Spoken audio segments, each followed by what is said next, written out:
الله أكبر الله أكبر لا إله إلا الله والله أكبر الله أكبر ولله الحمد. عید کا موقع آئے گا تو عید کے موقع کے لیے بہت بڑا عمل ہے جس کے لیے ماشاءاللہ پوری دنیا کے مسلمان ایک دوڑ میں لگے ہوئے ہیں اور ایک کوشش میں لگے ہوئے ہیں، ایک فکر میں لگے ہوئے ہیں کہ ہم نے جانور لینے جانا ہے اور ہم نے جانور خریدنا ہے، ہم نے اللہ کے حضور خون بہانا ہے.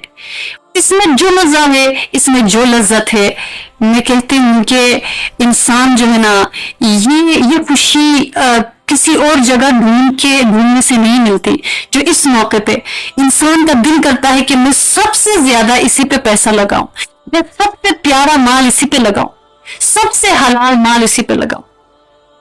کیونکہ اللہ رب العالمین کا یہ بہت خوبصورت حکم ہے، اللہ کے پیارے بندے ابراہیم علیہ السلام کا وہ پیارا عمل ہے جو کہ امر ہو گیا، اس لیے اس یاد کو تازہ رکھا گیا، پیاروں کی یادوں کو پیارا بنا کے ان کو تازہ رکھا گیا.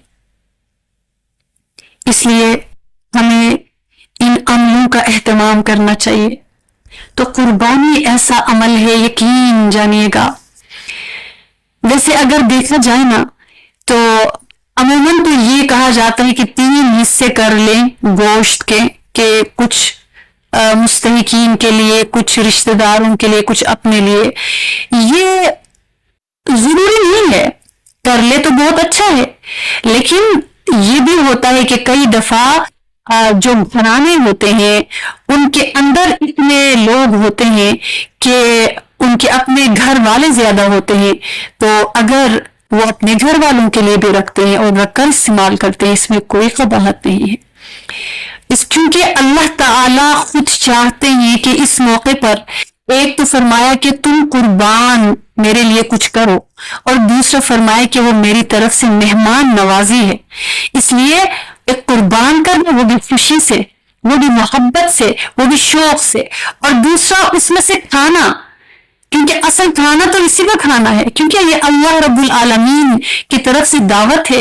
اسی لیے کتابوں میں آتا ہے، احادیث میں آتا ہے کہ رسول کریم صلی اللہ علیہ وسلم نے 100 اونٹ قربان کیے، اور پھر ہر ایک کا جو گوشت کا ٹکڑا ہے، سارے اونٹوں کے گوشت کے ٹکڑے منگوائے گئے اور منگوا کر ان کی یخنی بنائی گئی، ان سب کو ملا کر یعنی شوربہ بنایا گیا، اور پھر آپ صلی اللہ علیہ وسلم نے کھانا تناول فرمایا. تو اس چیز کو شوق سے کھانا چاہیے، دل سے، کہ اللہ تعالیٰ نے ہماری مہمان نوازی کی ہے. اس لیے قربان جو ہے اس چیز کو کہتے ہیں جس کے ساتھ انسان اللہ کا قرب ڈھونڈتا ہے، کہ کہتے ہیں نا کہ میں نے اللہ کے لیے قربانی دی، کیونکہ انسان قربانی سے قرب الہی کا طلبگار ہوتا ہے. اس لیے اس عمل کا نام بھی قربانی ہے. اللہ رسول صلی اللہ علیہ وسلم سے زیادہ پیاری کوئی چیز نہیں. ایسے محبوب رب العالمین کا حق یہ کہ جو چیز سب سے زیادہ پیاری ہو اس کو اس کے سامنے بطور نظر کے پیش کیا جائے. اللہ کے بعد سب سے زیادہ پیاری چیز اپنی جان ہے.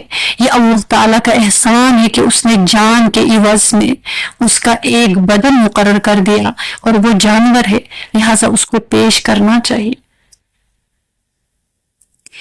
دراصل یہ جو قربانی ہے یہ تصویری زبان میں ایک تعلیم ہے نا، جیسے جاہل اور عالم سب پڑھ سکتے ہیں، اور وہ تعلیم یہ ہے کہ اللہ کسی کے خون اور گوشت کا بھوکا نہیں ہے.